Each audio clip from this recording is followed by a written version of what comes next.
I'm Judy Neville, organizer of the convention and AAPT leadership for a number of years, and so I'm thrilled to see all of you here for the topic. What do you think of the resort so far? Good, good. I'm glad to hear that. So immediately following this topic, we have our social hour, and social hour is in a room right below this room. In the welcome letter I sent to you, it describes social hour as being in the Toho room, kind of on the other side of the resort. And the resort was able to, they had a cancellation, and so we're able to be immediately below. It's called the Conway room. And if you look on your program, it says Conway room, but it's right below where we're at now. Okay. All right, so I would like to introduce our Twilight topic speaker, Dr. Barry Blight. Dr. Barry Blight is a professor at Nova University, and it's Nova Southeastern University. And I asked Barry, what classes do you teach there? And he teaches a communications, healthcare systems, and a patient care class. And so if you can all please help me welcome Barry to the podium. Good evening, everybody. I have a booming voice, but I know I only need the microphone for recording purposes. I hope everybody has a set of these pretty little ABCs. We'll be playing with them as we move on. I'll just start and make my funny comments as I go on. First off, I have a conflict of interest in that I'm a pharmacist. And I believe that pharmacy makes a difference. So you will hear me talk about that. And I said pharmacy, didn't I? That's all of us. Okay? And amazing. I've been a professor for 40 years. And my classes are now, and we're one of the largest colleges of pharmacy at 263 students. And we're running pretty close to 40 to 45% technicians that are going to pharmacy school. So I can remember when it was 0, and I've watched it grow each and every year. So there's a connection that is growing and getting bigger, not because technicians are, leaving techniciandom, because once you're a technician, you never leave being a technician. Okay, you always have that thought. I'm also a Nova Southeastern University College of Pharmacy employee, and I get stuck looking at Guy Harvey things all the time. It's a horrible experience, especially in February in Fort Lauderdale. So I have to tell you, I am jaded in life. Okay, that's what I'm stuck with. That I have a philosophical disclosure that a man who views the world the same at 50 as he did at 20 has wasted 30 years of his life. I taught my first online course 4 years ago. Now I teach 5. And I'll soon teach more because I keep adding, because I'm enjoying learning and doing new things. And the one advantage of being a professor is that I'm challenged by brilliant young minds every day. So it's helped me a lot, all right? And I picked 50, that's what he said, because I just came back from my own reunion, okay? My 50 high school reunion. So I'm glad I don't think that way, although he's kind of cute. I also said a person who views the same at 70 as he did at 50 has lost another 20 years. Okay, something Muhammad Ali didn't quite say. And I bring it up only because I live in the South Florida area, and the 4th greatest sporting event of the 20th century took place down there, and that was this loudmouth punk who couldn't fight, beating the most powerful fighter in the world in 1964. Okay, and that changed the world. So that's a disruption. That's the first disruption I brought up. That was a huge disruption. Okay. I also believe that education is the most powerful weapon which you can use to change the world. It also changes your life. So let's look at some emerging trends that are happening right now. So what's significant? What's significant about this date? Does anybody know besides 11111? It was the first day that a person who was a baby boomer turned 65. So that's pretty close, and that's why we have this silver tsunami going on. And why that's important is that we're now in year 8 of 18 of baby boomers turning 65. which means there's a lot of us. There's a lot of people turning 65, and we take a whole lot more prescriptions than those younger than 65. I guess on my 65th birthday, I went from none to 8 prescriptions. It seems like that, but that's kind of what happens. And this huge number will continue 10 years later. So pharmacy is a good field, at least, let's say, until after 2029. Because it's just going to grow and having more and more patients. All right? And that doesn't make, it makes no difference what your practice setting is. We need patients. So lots of job prospects. Okay? So global spending on prescription drugs to hit $1.5 billion by 2021. Trillion, I mean, oops, sorry, it is trillion. Did you think you were in a $1 trillion business? Have you thought of it that way? It's big business. Jobs for pharmacy technicians. I was looking at this trending, and it shows that there's in 2018, there's now 348,000 pharmacists and 415,000 technicians, as opposed to just 3 years ago when there were 397,000 technicians. So the job growth is projected to move up. I thought that was important. Same day prescription delivery to 36 states, in 36 states by CVS and Walgreens. Same day delivery. Walgreens, CVS.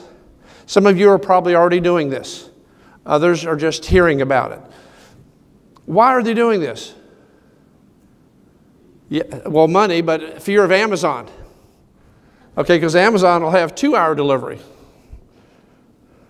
New labels, CVS, those of you who work for CVS, just changed their labels completely. Okay, most of my students hadn't seen this yet, but it looks very new, it's patient-friendly, and it's tied to their app. All right, so we're moving fast into app things.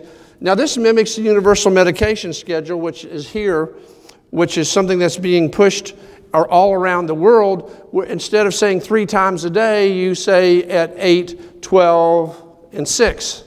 You tell them, you give them the times to take it. All right, so again, trying to get everybody on a universal medication schedule.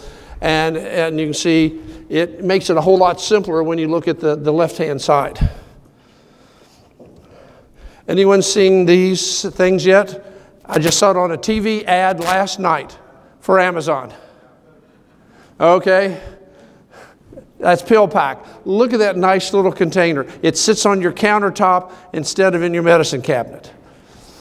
You pull out, okay, I'm going away for this weekend to go to this convention. Take it with you. Wow. Pharmacists developed that, so it wasn't Amazon that developed it, and then Amazon just bought it out. And now it's being rolled out big time starting, I think, yesterday, maybe the day before.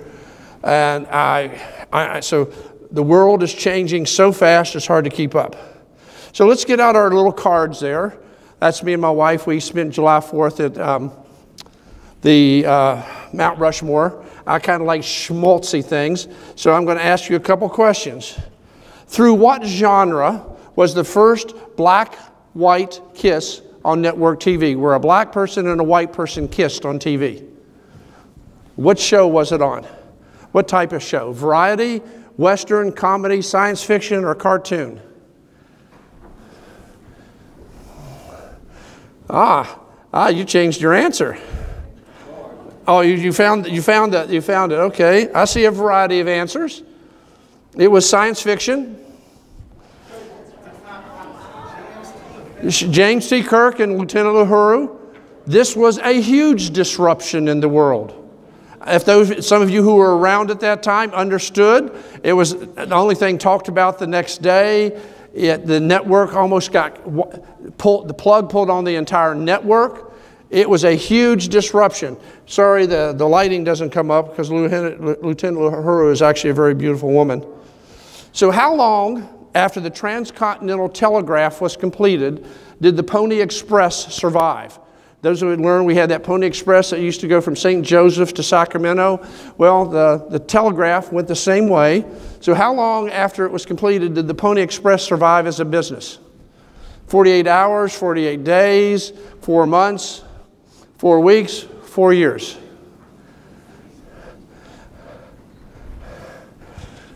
I see a hint of intelligence over in this area over here. So yeah, it was 48 hours. Boom, shut down. Is that a disruption? Think about it. Okay, so I'm giving you examples. So as we're talking about disruptions, you know how hard they can hit. All right. So what did the original Bank AmeriCard change to? MasterCard, Visa, Discover, Capital One, or Optimus?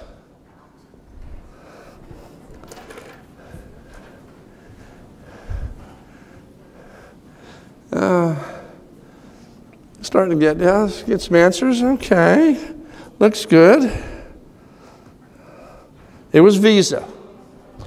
So those of you who were alive back in the 70s, 60s, and 50s, which is only none of you that I could see, just me, okay, you had to have a charge account at every store. Every pharmacy had a charge account. Every dry cleaner had a charge account. Every grocery store had a charge account. And at the end of the month, you'd go around and either mail in the bill or take in your check if you wanted to save that expensive 3-cent postage. And my mom and dad wanted to save that 3-cent postage. So we spent dollars in gasoline to save 9 to 12 cents, but we did, okay? Some bank in Fresno, California, that's where it started, said, hey, let's try this. And then it went nationwide in 65. Think of that, how that changed the world. We wouldn't have any way we could do online transaction if that had never happened. So again, another huge disruption that nobody even thought we needed. So what is the Internet of Things? Is it the World Wide Web for the Addams family? Is it an upscale search engine? A network of objects embedded to exchange data? A web access protocol? Or a hack-resistant internet system? The Internet of Things. Now, there's not enough millennials in here to really, and this is a millennial term, and I know you guys are much too old to be millennials. Not you, you're the closest one.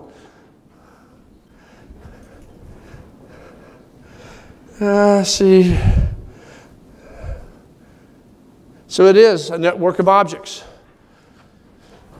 So it started with airplanes, but now you probably heard the refrigerators, but they're just about everything. Your cameras, of course, cell phones, and we'll talk more about that later. So let's talk a little bit about the future. How do humans, or I should say people who aren't in pharmacy, I guess pharmacy people are human too, but never mind. Sometimes I think we're separate because we care about other people so much. How has the public looked at the future in pharmacy, okay? And no, I'm not a complete Star Trek nut, because today was the opening day in Disney of the Star Wars. Okay, so I'm a big future. But where is pharmacy of these guys? Is there a pharmacist? Is there a technician? Is there something related to pharmacy?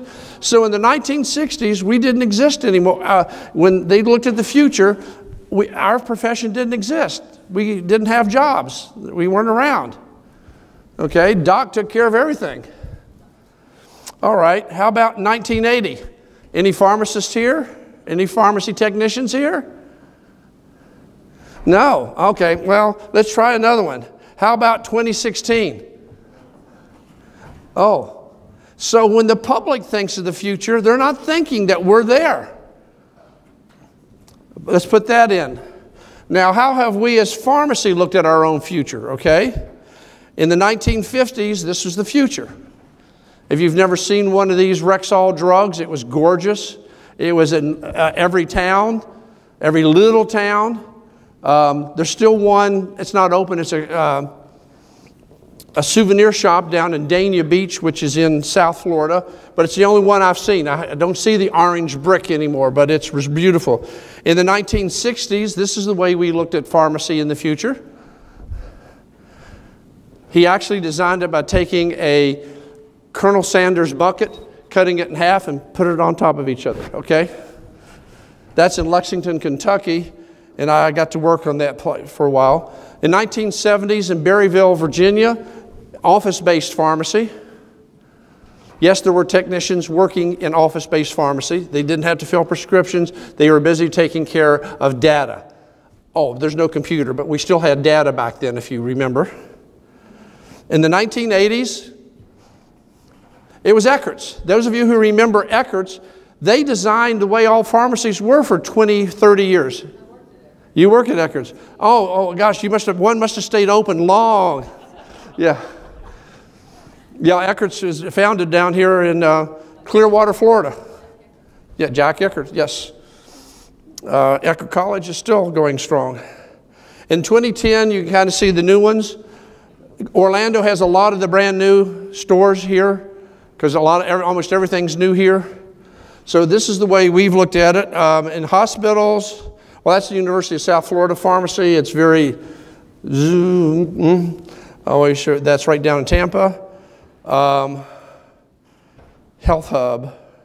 Oh, I was going to show, that's the new CVS in Houston. That's where the cards used to be. They don't carry cards anymore. And another place they have a yoga center, and another place they have a place to teach people about using their CPAP machines or respiratory things. It's very interesting. So how has hospital pharmacy moved? Remember the individual syringes, and now we're using the automated syringes? That's a huge, remember how big those changes were, and we thought we were going to lose a lot of jobs, and it ended up creating maybe more jobs? How about the individual IV bag to compared? Or the piggyback automated? God, I've had to do all these because I've been an intern, and I've been a pharmacist supervising these, and I've been without a technician, and I've had to do all this stuff. That's why I have so much respect, because I know how hard this stuff is. Drug stock versus the automated, you just push buttons and things come out. I'm going, oh my goodness. Well, where was that when I was having to walk from section to section in the pharmacy?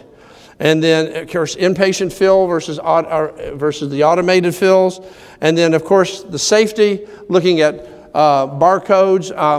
That's not really a barcode there. That's more of a Q. Yeah, I couldn't think of the word. So let's see, this isn't going to show. Oh, yes, it is. I promised her I'd show a picture of Albuquerque. This is International Balloon Festival. And the most photographed event in the world, they say, in Albuquerque. But I particularly would recommend. So let's get out these cards again. Let's see what we got here. What's the next level after Giga and Terra?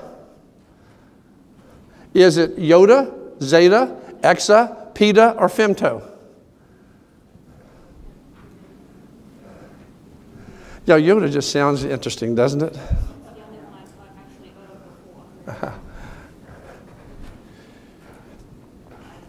God, that's a brilliant table over there. It is a Peta. I was looking at some new computers, and I said, and now they have petabyte, drives, and I'm going, oh my gosh. And the others are going to come very quickly because data is huge right now. What useless and monstrous structure was built for the 1889 World's Fair? Was it the Crystal Palace, the Perisphere, the Field Museum, the Eiffel Tower, or the Space Museum? I just showed a picture of the Ferris wheel from the St. Louis World's Fair because that was what was discovered in St. Louis along with ice cream cones. I'm a World's Fair nut, and they're about the future, so that's why I always bring in at least one question. Well, that's a question that didn't interest as many people, but it was the Eiffel Tower. And the guy that called it useless and monstrous was a leading French artist, and he hated the Eiffel Tower so much that every day for lunch he ate at the one place where you couldn't see the Eiffel Tower, and that's on the second level up there, which is called the Jules Verne restaurant. And he ate there every day so he didn't have to look at the Eiffel Tower, because you can see it. Silly, but, And that's a picture of the other things that I brought up. So look at disruption here, all right? Why are all those yellow things disrupting my beautiful red flower? Oh, you all were thinking another way, weren't you? Mm-hmm. Depends on how you look at it, right? I see another little red picking up back there. So we really don't have health care, right? We have sick care. We have these silos of where we do things in.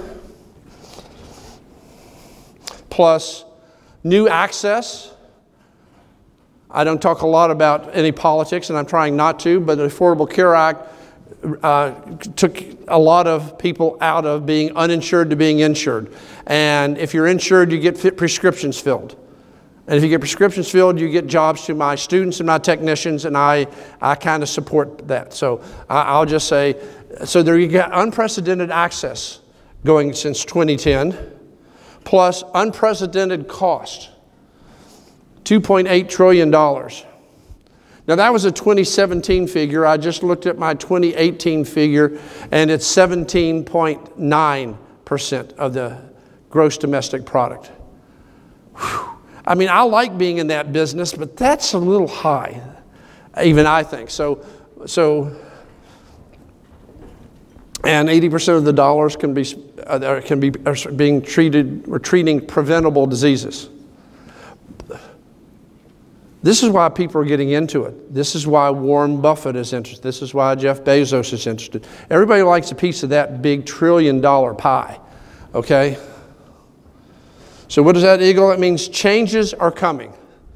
And I'd put it in and I'd sing a change is going to come, but none of you know who Sam Cooke really is, so that's all right. Here's why we do it. The robots are already here, right? This is why all this is important. You've seen the different robots, but if you look on the left, it's a step above a robot. It's a 3D printer that prints tablets.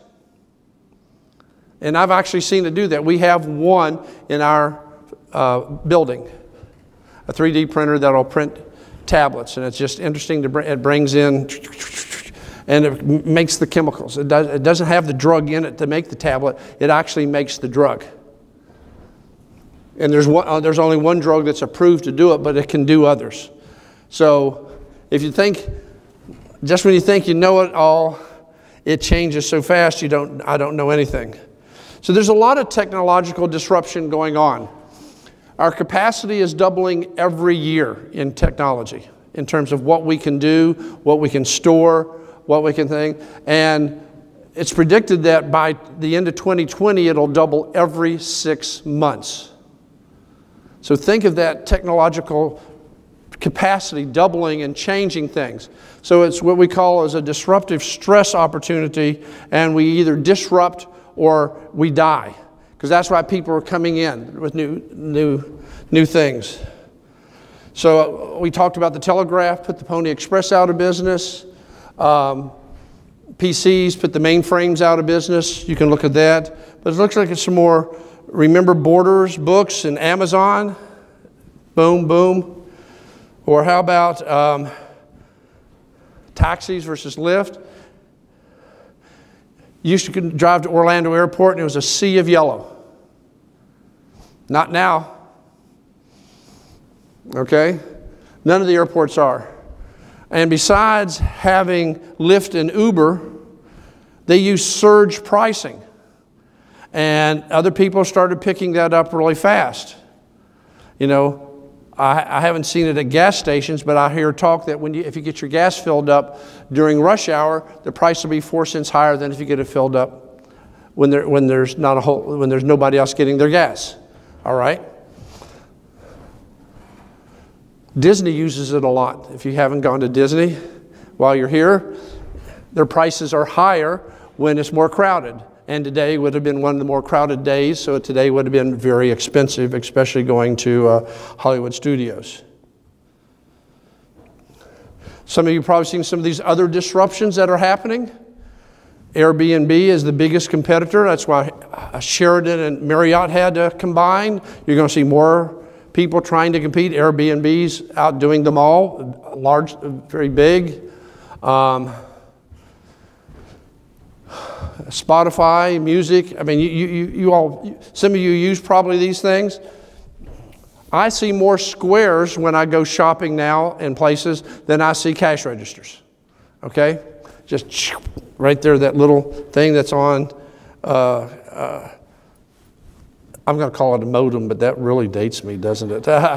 Electronic communication. So where are we on this curve? So disruptors, you know, the music industry has been almost completely disrupted. All right, artists are coming out. So people you haven't seen, like the Rolling Stones are playing in Florida, or I mean in Miami tomorrow night. They've already been here. They're having to come out because they're not getting any royalties off their music anymore. So the music industry, but education and healthcare are still relatively undisrupted. So we've got a lot of changes coming real quickly. And I want to see that as a positive thing. I don't mean this as a negative or to scare anybody. So you're either disrupting or you're being disrupted. And I'm hoping that we, in our conversation this evening, we will be more disrupting than that. So business as usual is dying. Just see that a lot of retail stores closing. So how about Uber Health? Instead of calling this is being tested in several places. Instead of making an appointment with your physician, you find the physician you want, you do that, and they come to your place. Home visits like it used to be. House calls, I guess is what we called them back then. God, I couldn't remember. I hadn't seen one. All right? I'll bring house calls back. If you've been in Denver recently, they have premium strains that they will deliver fast delivery right to your place. Okay? So we're having a data explosion. That's part of where a lot of this is coming from. One data set, one patient. 2 years ago, when you took a picture of the brain, it was 50 megabytes. Today, it's about 20 gigabytes. By tomorrow, when they're doing the 3D dimensional things, it's going to be 1 terabyte of information for just one brain scan.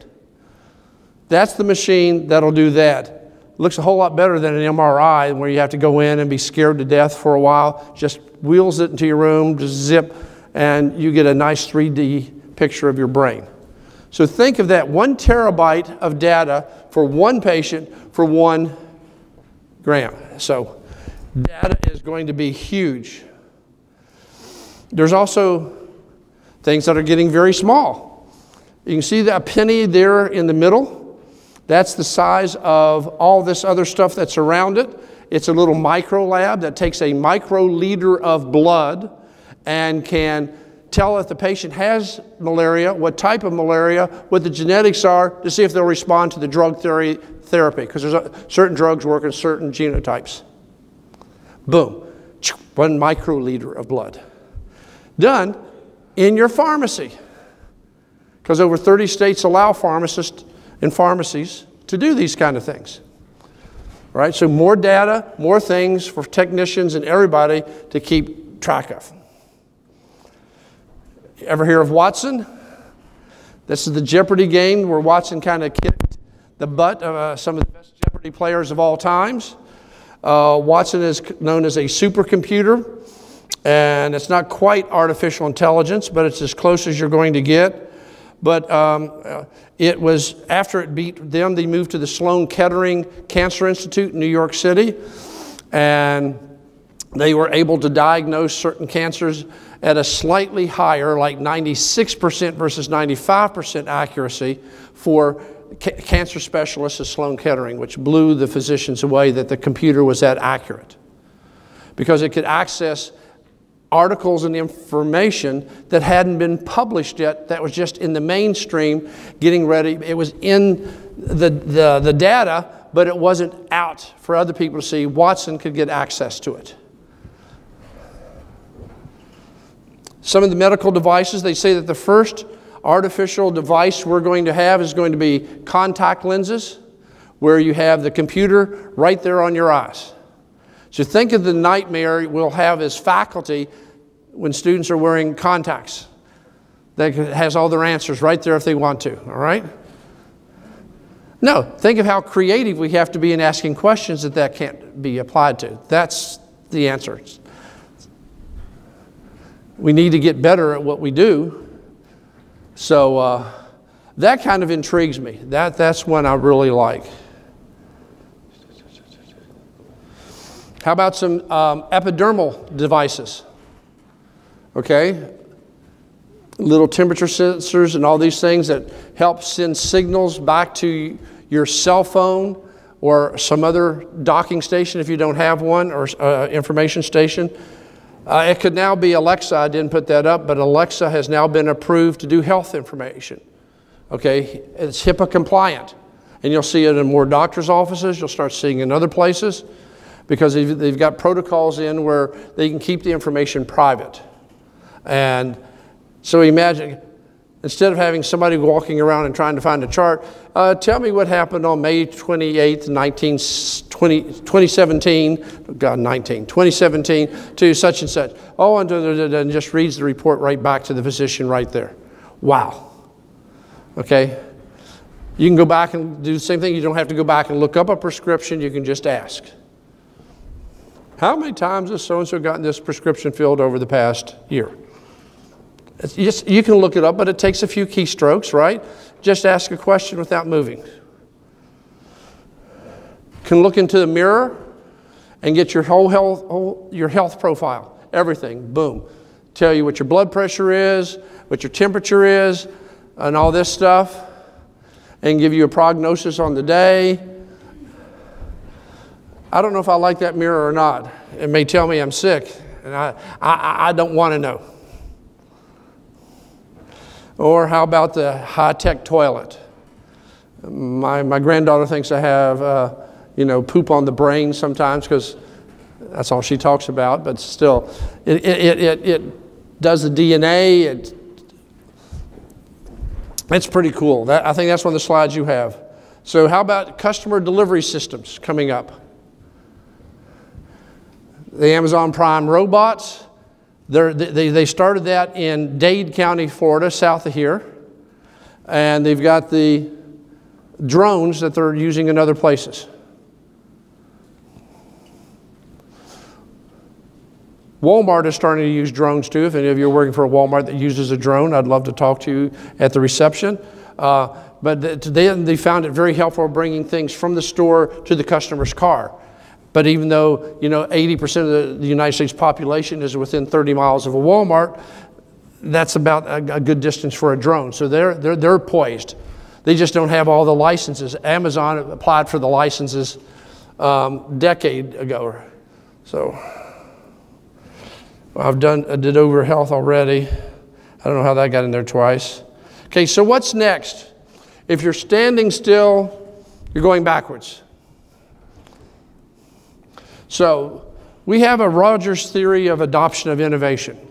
And one of the things I tell my students and my pharmacists, because I've given a talk similar to this to a couple of pharmacy groups, a couple of nursing groups, and this will be my first to a primarily technician audience. That's been half and half at some of the places I talk to. But where are you on this adoption of innovation? If you are an innovator and if they're in the first 2% or an early adopter, you're going to be very important to the people you work for because you're already using the technology that they might be adapting. All right? There's a lot of pharmacies now that are putting out, we had a nice text as we came in today and that's just the beginning. Thank you for being a customer, as I've left a pharmacy before. We do that at the NSU Clinic Pharmacy. All right? And there's a technician that does all the social media and takes care of the customers and keeps them informed of things as part of, it happens to be a female, so I'm going to say it's part of her job. So, but don't be over here. That's where a lot of us, as we tend to age, get. I try to be over there. It's hard for me to be in the 2%. I can be in the next 13%, but that's a suggestion. If you take anything from here, try to be ahead on the technology curve when things are happening. So we have this healthcare coming in, and there's a tsunami getting ready to just wash us over. So what are we doing as pharmacy professionals that the coming technology cannot do faster, better, more efficiently, harmoniously, and with better adaptability? What are we doing? That's a question we have to ask ourselves as pharmacy professionals.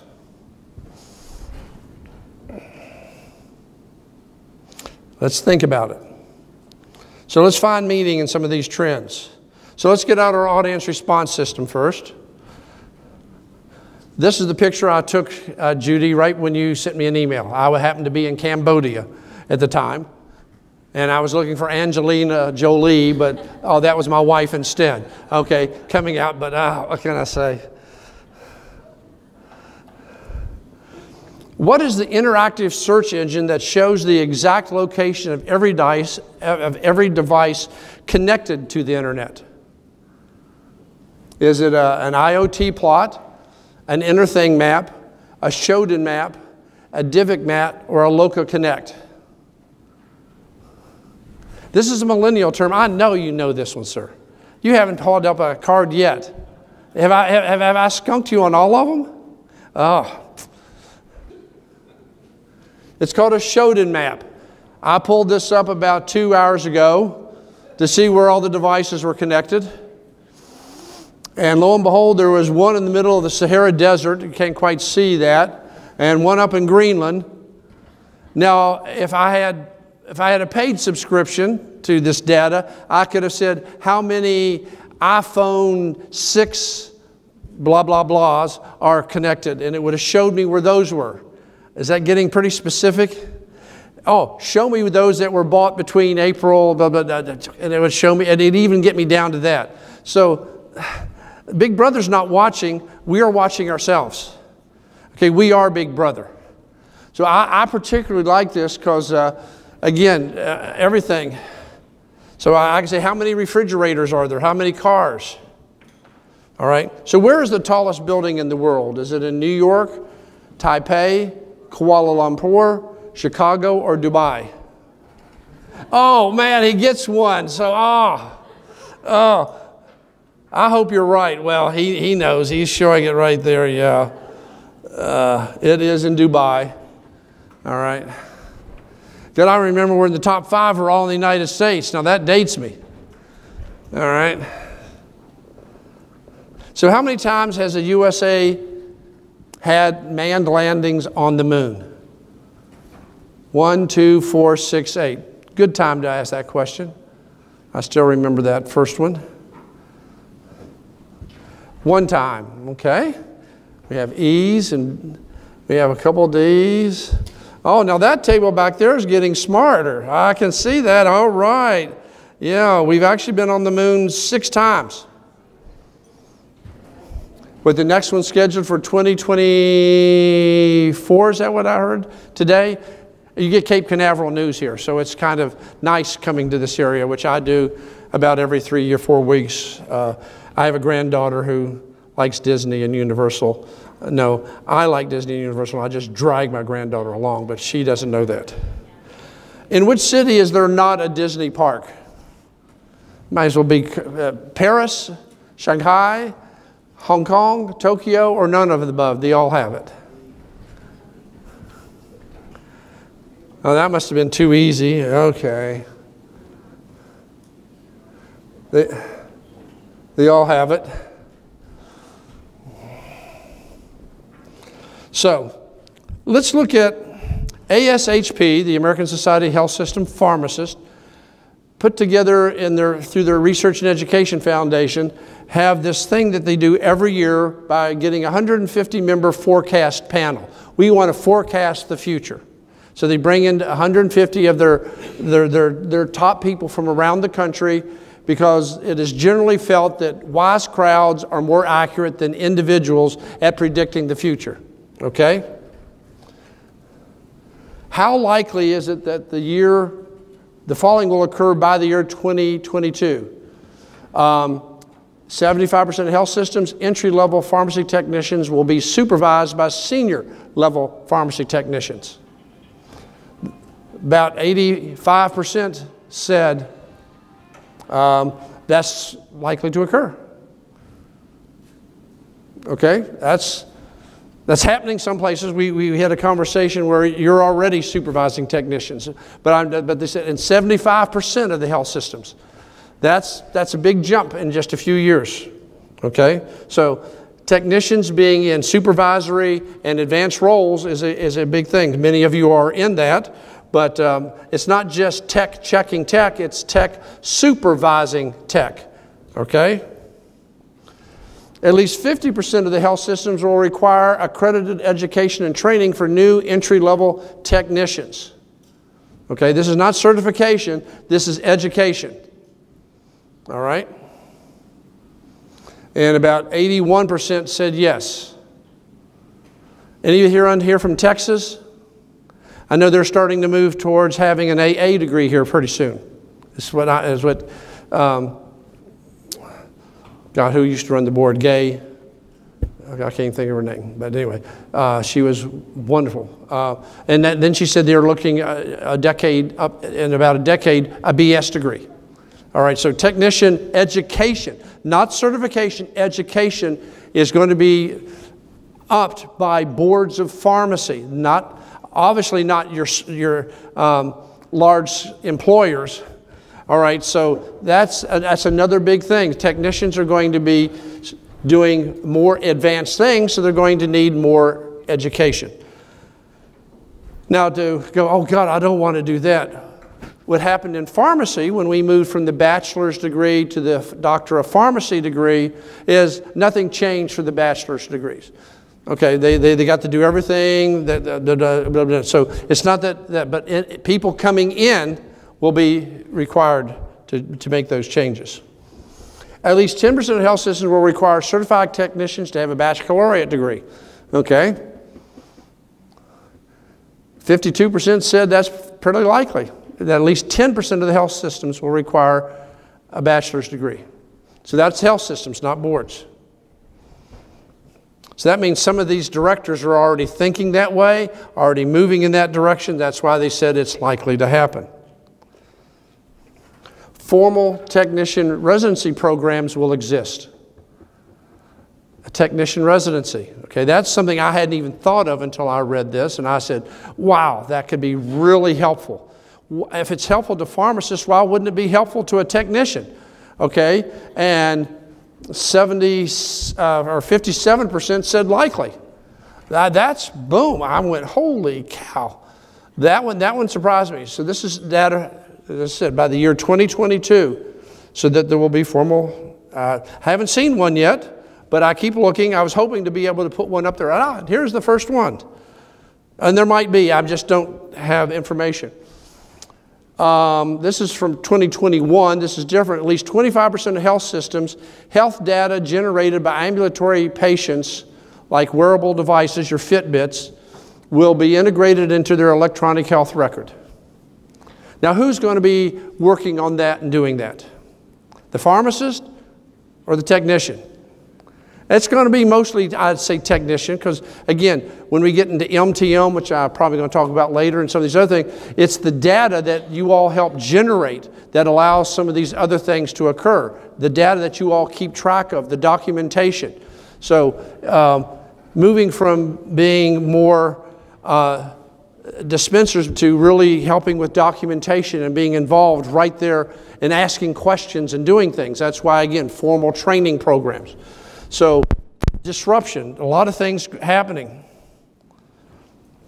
Pharmacy technicians will collect patient information and document it to facilitate clinical decision support systems. Wow, that's a high one. That's 80% said yes.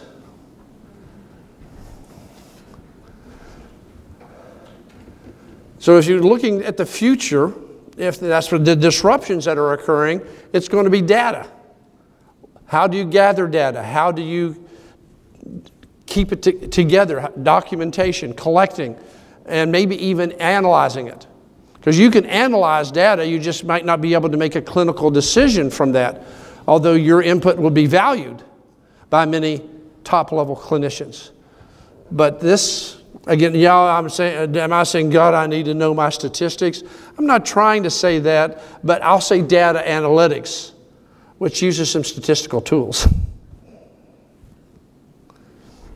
The pharmacy enterprise, at least 50% of health systems, will, through data analytics, measure its contribution, the pharmacy's contribution, to the patient care outcomes. 90% said yes.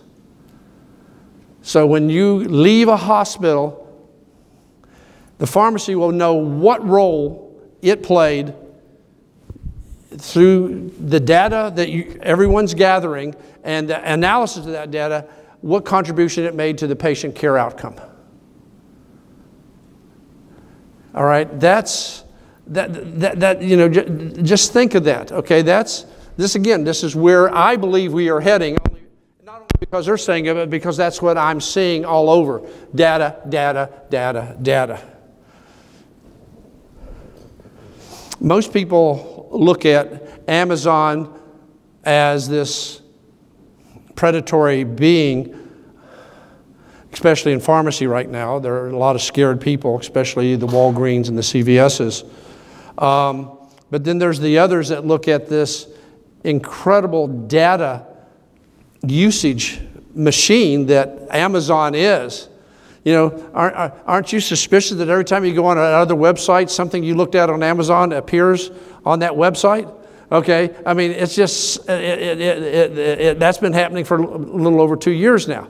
All right, and if you haven't noticed it, you're good at ignoring ads. I was good at ignoring ads until it was ads of things I had looked at, and then I get stuck looking at it. So,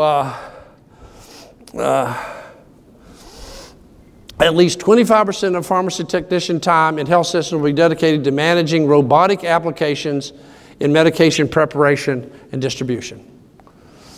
Here we got up to 90%. So robotic applications, again, high tech. So that's only 25% of the time, but if you excel at this, guess you're going to be a supervisor. You excel at this, you're going to be the one that's needed the most and move up.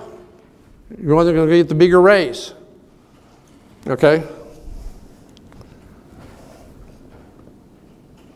So let's look at trend analysis. So don't let the future run you over. So what skills will you be needing in the future? All right, so we got these disruptions happening. You have an idea, at least those of you here right now, what some of those future things that are getting ready to just roll right over other people are. Data collection, analysis, and reporting. But more importantly, communications and customer service and communications. I didn't talk a lot about that, but that never goes out of style. All right?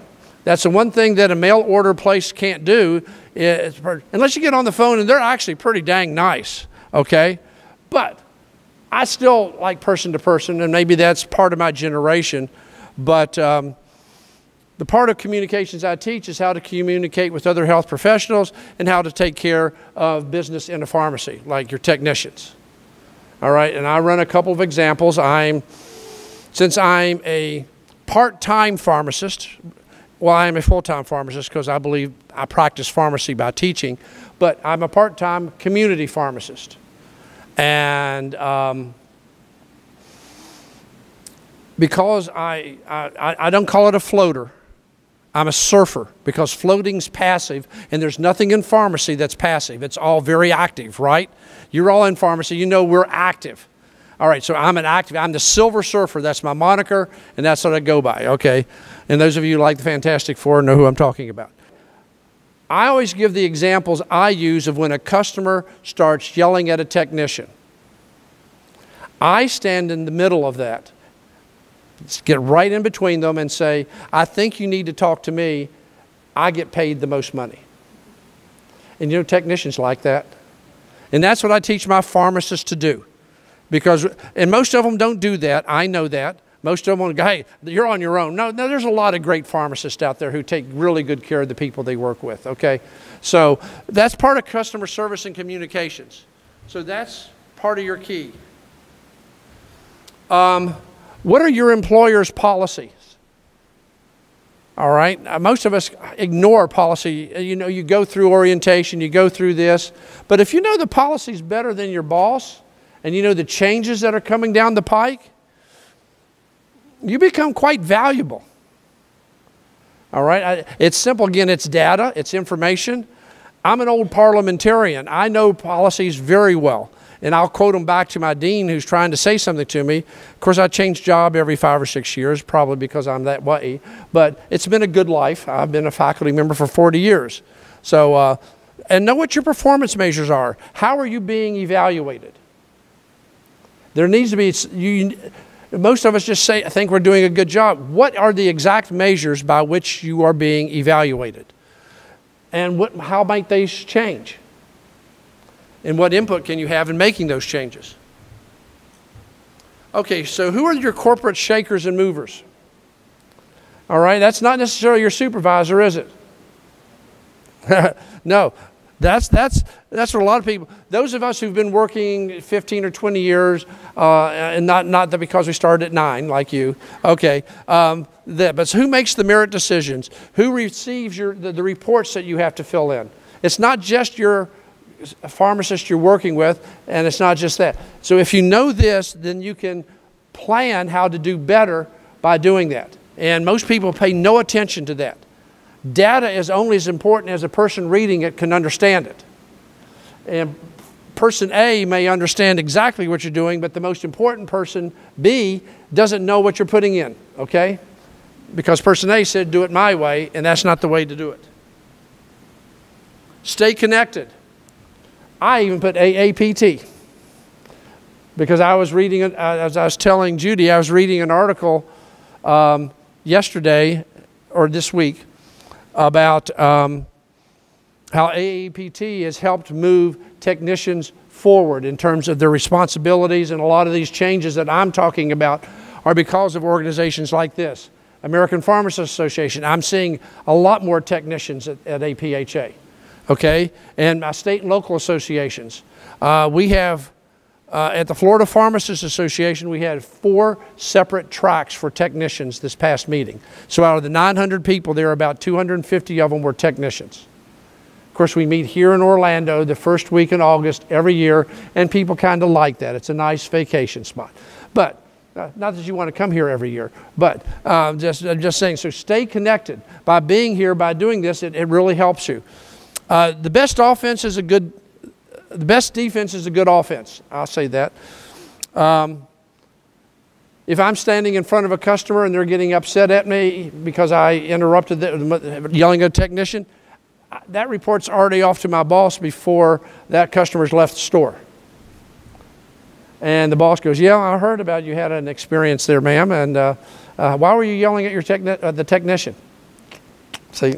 Not why did I act rudely, okay? So there's a kind of that thing. So report things, make good suggestions through proper channels. We're talking about this. We're talking about this data. You go back in and be a little bit more knowledgeable about data and start talking about, hey, can we make this suggestion in our pharmacy, in our hospital, or whatever it is, and do this? Guess who starts looking really good? Accept criticism. Take blame when deserved. I always deserve it, so I take the blame at all times. If it wasn't for something I did, it was for something I did that I didn't get caught for, so that's all right. The most important thing I think I say, and it's my favorite saying, is don't curse the darkness, light a candle. No supervisor, and that'll even be a technician supervising a technician, wants to hear criticism and criticism and criticism with no solutions. So anytime you're having a problem, don't report the problem unless it's one of those things you have to report, like sexual harassment, etc., unless you've got a solution. All right? It may not be the solution they choose, but if you're coming up with solutions, that means you're trying to light a candle, not just cursing. So the best way to predict the future is to create it. Okay, that's kind of what I've always tried to do. My life has been strange. We can talk about that if you want to at another time. So my favorite 20th century philosopher, 21st century philosopher is Pitbull. And he said, every day above ground's a great day. Remember that. Okay? And my students laugh at me when I quote Pitbull, but that's all right. He's a great Florida. He's Mr. 305. That's the area code in Miami. Okay? So that's all, folks.